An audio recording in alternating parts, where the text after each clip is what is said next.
Hello, welcome back to Full Time-Lapse Workflow Episode 2. If you don't know what Full Time-Lapse Workflow is, it's basically me editing a time-lapse in front of you from start to finish. So I start on LRTIMELAPSE, and at the end of this video, you're gonna see the final product ready to be shared, to be sold online. So let's go!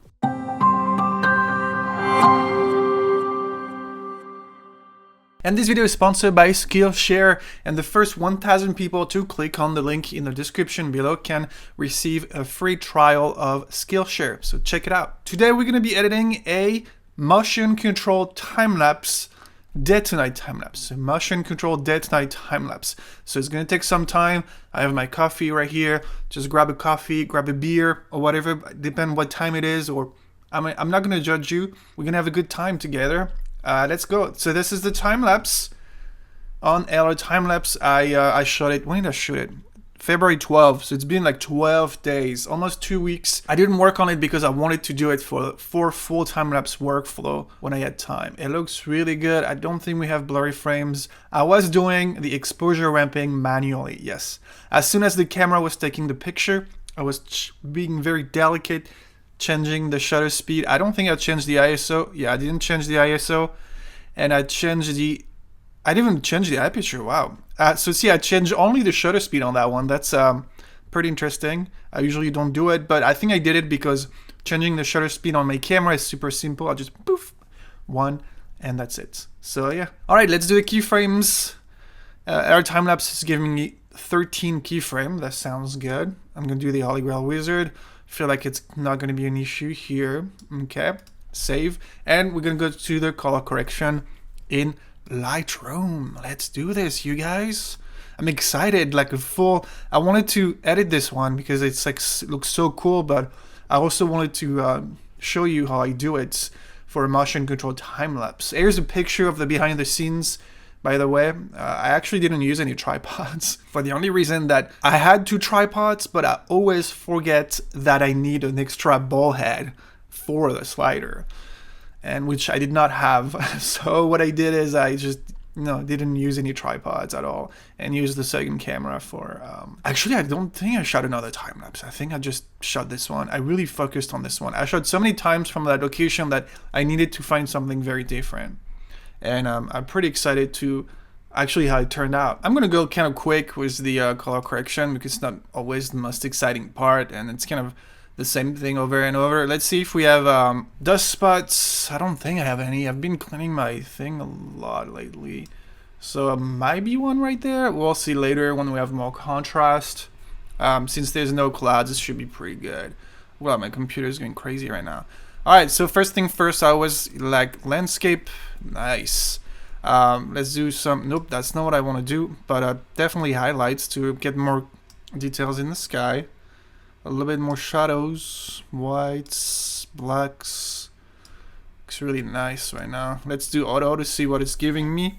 Definitely too yellow, but it's not too bad. It's like, it's really how it looks like in LA, sometimes around golden hour, but I'm gonna go a little more blue. Okay. I think we're pretty good. Texture, clarity, I like 15, 20. Clarity makes everything more dramatic. Vibrance, I always like to push a little bit more, but then I reduce the saturation a little bit. Give me some more of like more cinematic type of style, which I really like. Push up a little bit highlights. I don't know why I like to always add some curve. Yeah, as you can tell, I added a couple cups of coffee, so I kind of feel it now. And I'm pretty excited. Okay, the first one, as usual, takes more time, but it's all right. Sharpening, if you hold Option on your keyboard. Okay, noise reduction. So the thing is, with full time-lapse workflow, I'm showing you how I do it, but I don't go really in detail. I don't go in detail for the only reason that I have my classes online. So if you really want to learn more about, every single step, just go in on my website where I have my classes. Alright, looks pretty cool, pretty simple, pretty basic. We have some nice golden colors. And yeah, I think let's go to the next one. We have a tourist in my shot, but I think it's staying a couple frames. So either I will remove him or I will remove, I just got the beginning of the time lapse. We'll just see later in post-production, in After Effects, sorry, what we can do was this mister here taking a couple frames. So as you can see, I actually didn't do the upright because since it's a motion control time-lapse, it's something I'm going to take care on After Effects for the distortion on the sides. I didn't want to do it on Lightroom. I'll do it later on After Effects. There's a way to do it. Okay, I mean, it's pretty basic color. I really like how it looks like. So, you know, let's just go to the next one. You know, sometimes you don't have to do much. I'm going to reduce the highlights for the only reason that we are pretty close from the cars. So Lightroom can definitely create this contrast flicker in no time. So I'm going to slowly reduce the highlights since, you know, it's almost nighttime. So around usually dusk, this is where the cars might create some contrast flicker. The one like driving by right there with their light on. It's cool because it's only the tail lights. So it's not as bright as the headlights. Ooh, yeah. So at this time, I really like maybe pushing the saturation a tiny bit. I really like the purple tones and the colors that the buildings have at this time of the day. I really like. It's like just after sunset. You can see a little bit of light left on the US Bank Tower. Ooh, yes. And I love the color. I love this shot. I love this angle. I've shot it so many times, but it looks amazing. It's really green now. Yes. I love this time of the day, like blue hour, when you still have daylight in the sky, but the city lights are here. So like right now, see, it's a little blue. So something I do sometimes is just I come back to something more yellow. A little bit. For maybe a picture or two. My highlights are really bright right there. So let's see. I think it's because it was the daylight. Okay. So it's okay. It's fine. It's not a big deal. Your white balance is really blue. You can go in HSL. So where is it? Saturation. And then remove the blue a little bit so it's not as saturated. And you keep like a nice white balance. Oh, this one is not. I've been saying that for every keyframe, but yeah, they all look really cool. Oh, you can see the shadow of the camera. Oh, well, it's okay. It's kind of fun. Yeah, now let's go back to something more blue. Okay. Yeah, so see right now, it's like the white balance is correct, but sky looks really saturated on my side. So I'm going to remove a little bit of saturation on the blue. So you get, still keep the white balance correct. And then see if I remove the HSL blue, look, yeah, it looks way too saturated. The blue looked too saturated, but yeah, if you remove it, it's kind of fine. Oh yeah, I can do the saturation again. All right. It's not even the full nighttime, but since I'm facing mostly east, it looks really dark compared to like west. It looks really cool. Look at night. Yeah, it looks really yellow at night since I still have my daylight white balance, but then get something more bluish. Okay, we're good with color correction. Let's jump back to LRTIMELAPSE for the visual previews. Something I like to do is that. Yeah, I'm gonna have a bit. Sometimes it's all moving, but it's fine. We're gonna adjust the motion. So really not that bad. Okay, save the metadata. Reload the metadata. Drink a little bit of a coffee or beer, whatever you're drinking. Auto transition. Drink another time. And visual previews. Yes. No. Yes. All right. And while the visual previews are loading, it's time to talk about SKILLSHare. Today's video is sponsored by SKILLSHare, and as a teacher myself, I believe that learning new skills is priceless and will follow you for years to come. SKILLSHare offers thousands of online classes for creative people, such as video editing, to music, animation, or illustration, for example. So if you are an artist trying to expand your skills in filmmaking, for example, SKILLSHare is perfect for you. As a YouTuber and filmmaker, I use Premiere Pro on a daily basis to create my content for YouTube and Instagram.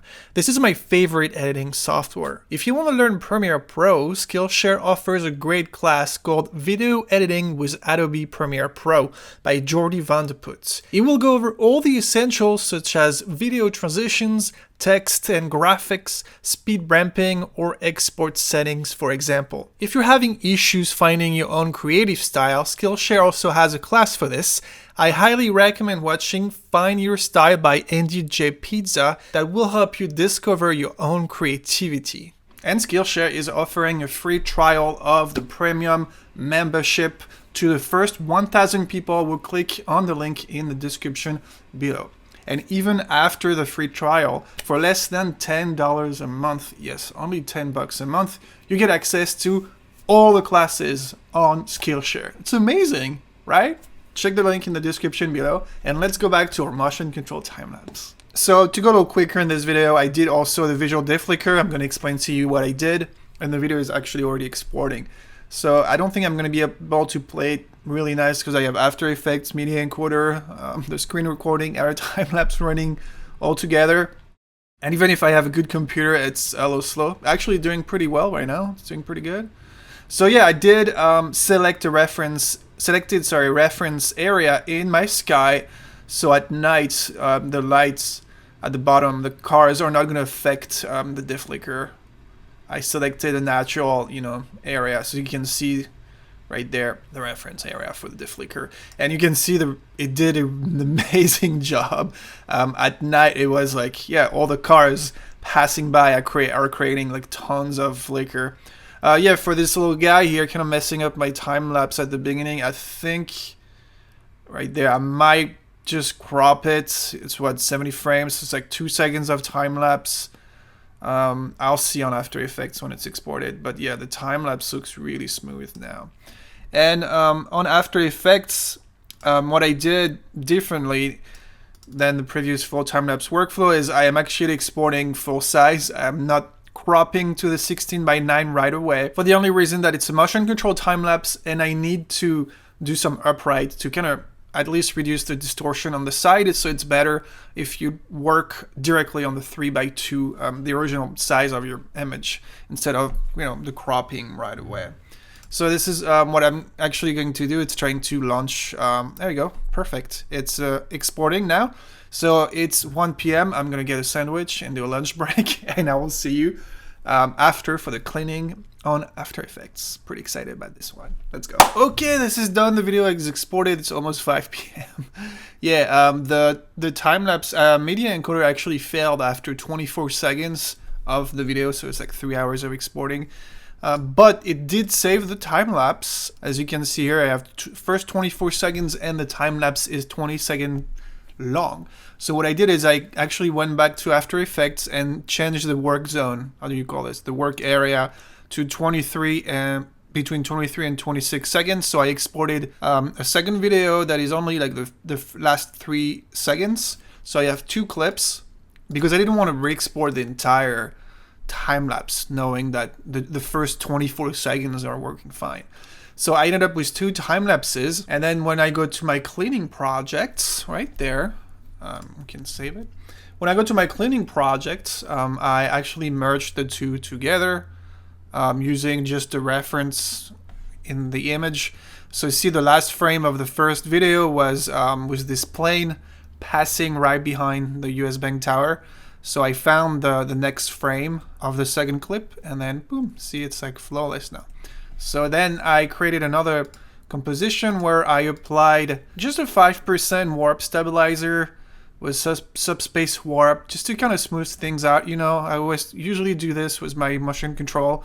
I'm gonna load it in quarter to get a little faster because it's a big file. It's still in 3:2 ratio, and it's also a 4444 codec, so it's pretty big.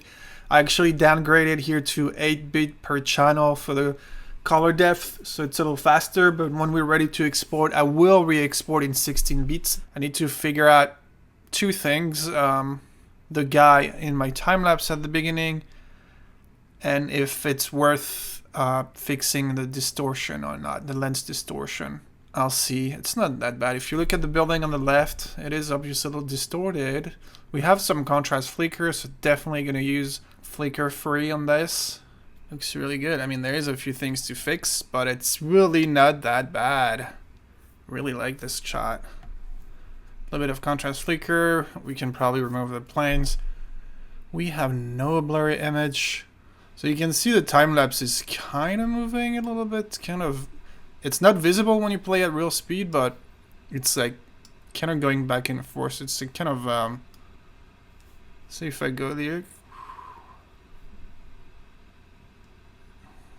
Okay, so let's go. We're gonna create another one. What I'm gonna do right now, I'm gonna check if fixing the distortion is a good idea or not. So I'm gonna use basic 3D. I wanted to do it later for the only reason that it might change. I'm not tilting, so it should be quite right. The rotation seems kind of off. If you go to right there, you can have a grid that can help you with that. How does it look like here?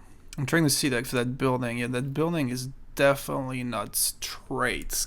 So that a rotation issue, like maybe -1. That building now is really straight. Yeah, that looks a little better. Let's see with basic 3D. Yeah, I think I'm gonna keep the basic 3D on there. Let's watch the first frame. Okay, so now what I can do is composition settings, and I'm gonna select my 4K plus. Okay, Command Option Shift H. But since we cropped bottom and top, we might have to zoom a little bit. See, that's where things get a little tough, because I really have to zoom in on my clip. I don't want to crop too much. So the basic 3D is gonna make me crop a lot. See what everything I'm cropping? So I'm thinking maybe I should just keep the distortion, so I don't have to crop that much. See, if I don't have the basic 3D, I can just use the full clip width. But if not, I have to really zoom in. Oh, there's this tree on the right that I don't really want to see. So yeah, I might have to keep this. So the only thing I don't like now is like cropping this building. See, now I have to decide if I want to keep the basic 3D and go back to like 61% here, or crop 4% and crop some of the buildings. I need to decide. The only thing I don't like at the beginning is this tree. So what if I do 62% and then move a little bit to the right? So let's see. Now we have this guy here. So what if I start right there, 1 frame? So it's like 2 seconds of video I would have to remove. I honestly feel like I should. It'll take me way too much time. I feel like I could maybe remove the guy, but I still have plenty of lights right the frame it leaves. So what I'm gonna do, like, move this. Okay, right click, trim come to work area. My clip now is like, what, 22 seconds now? But at least we don't have the guy in it, and it looks way better. And we also don't have the tree. So I think I'm not gonna fix the lens because it's not that bad. I kind of want to try something. I kind of want to try a tracker using 2 different points to see if it would kind of fix this rotation issue. So let's try it. Track motion, rotation. Okay. I have no idea if it's going to work or not. But you know, this is how you do sometimes. Try. I'm gonna go back here and select, I think half would be kind of nice. So I think at least we can see what something that works great is text sometimes, but this is like really, let's try the US Bank. And for my other attach point, I am going to select something here. Yes, at night it's not gonna be the easiest to track. I'm trying to find something that the computer will track in no time. Yeah, I think it's like so black, it should kind of work. And let's see the US Bank Tower at night. Yeah, it's definitely going to lose it. So what I can do is try to take the middle here.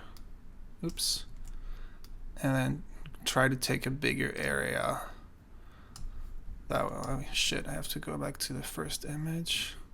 It's actually not moving that much. See, it was alright, let's just track it and see if it works. No clue what it's gonna give me, but we'll see in a few minutes. It took me all day to edit this time lapse. It just takes forever. I have a computer is decent. It just takes. Yeah, we have a problem here. It's fine. I think I saw it. So let's go back. Okay. So which one it is? Okay, it's this one. So I'm gonna go back to the layer, and then I just need to move this one back. I was trying to look for this one earlier. Yeah, it's like the trail. Okay, and then we need to reapply. Okay, so the problem I had earlier was the kind of like rotation shift in a way is gone now. It's really smooth. So I'm gonna load the time lapse, and when it's done, we're gonna be able to move on. This is a really long time lapse. Like I started this morning. Okay, that's perfect. Now I had to go a little bit around to kind of fix it because one of the light trail was kind of blocking the attach point, obviously. Let's move on. Oh my god. Okay, I'm gonna remove the planes. Okay, so I'm gonna duplicate it. I'm gonna do the technique as usual. It's moving, but the buildings are not moving. So, I mean, they are pretty far. They might be moving a tiny bit, but I think if I do a mask avoiding the building, it shouldn't be a problem. And it's gonna remove like most of them. What I can do is track the mask if needed. Okay, so let's go where there's a plane. Right click, blending, mama mud, and lightning. Alright, let's see how the mask does. See if the mask doesn't move. I can move it maybe towards like right here. I think I'm just going to I'm gonna track the mask. So I'm gonna remove the first couple frame. Okay, I'm gonna go in the mask. Alright, mask number 1, mask path. Okay, and you can track the mask. So I'm gonna do mask path 1. I'm gonna go maybe like 10 seconds and see if I'm gonna create one point here and then see if that would work. So if I go in between now, you can see the mask is being tracked. How cool is that? We have a big ass plane right here. If needed, you can like remove them one by one, but I'm being lazy right now. Okay, next step, we're gonna create last composition, I would say, and then now it's time to clean this baby. So I'm gonna go to neat video, reduce noise. I was still ISO 100, so I'm pretty sure there's no grain in the sky. But yeah, we do have a little bit of grain. Yeah, it's a little bit. It's not bad. So begin. And I always remove a tiny bit to leave a little bit of grain. Not much. Adjust in preview, spatial, sharpening. Okay, and then do a little bit of sharpening. It's really close, so we don't need too much. So if you put too much sharpen, you can see it before and after. You're probably not gonna see anything, but yeah, it looks really sharp. Alrighty, and now the last step would be to apply a little bit of flicker free. Because I remember seeing a little bit of contrast flicker at some point. So what I'm going to do is remove the reduce noise filter. It's going to take a while to load otherwise. But yeah, I think I'm just going to leave rolling band threshold. I might change the time radius to 4. But for the sensitivity, maybe like 5 or 6. And reduce a little bit this. You don't want too much or it kind of look weird. So I think I'm going to load it for the last time. And when it's done, if everything works out, we are ready to export, and the final time lapse will be done. It didn't take me a lot of editing. I would say maybe 3 hours, and then everything else was exporting. But quality takes time. Everything that is worth it in life takes time. All right, guys, this is the last part. Hopefully, I had to fix a few things before I actually filmed the last part. There's a couple of tracking points that was, doing weird stuff because there are buses kind of masking that attach point, but it is now perfect. There is not a single problem. Now we are all good, ready to export the final clip. Look at this, how smooth it is. The rotation shift isn't here anymore. It's like so smooth. Oh man, I love it. No flickering. And if I go fast now, there's a tiny bit here. I don't know why it's doing this, but it's fine. It's really not that visible, but look at it. It's like the little rotation thing was really bad at the beginning. Okay, so I'm gonna do reduce noise again and then export it. And this is the final time lapse. Baf.